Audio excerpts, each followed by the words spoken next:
All right, Joe Casey with Casey Aviation. Had an interesting find on a pre-flight. We had a client here doing recurrent training, and we pulled off the hood to take a look around, and look what we found.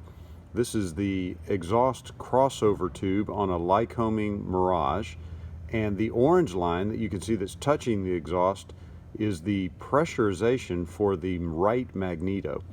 And so we were very close to having a position where the exhaust would have burnt. You can see where it's already kind of burnt into the orange line. It had not ruptured yet, but had it ruptured and done so at high altitude, then this engine would have started to run very rough, because the magnetos require pressurization to create good electrical spark.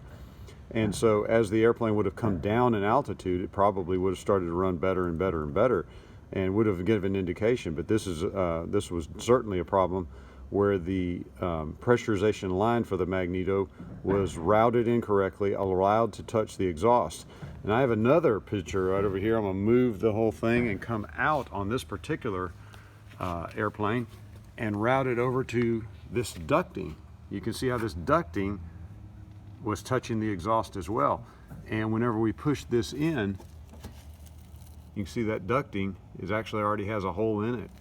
So this is just where misrouted hoses and misrouted things that are allowed to touch the exhaust on a piston airplane can cause you problems. So we got a little bit of maintenance work to do on this particular airplane.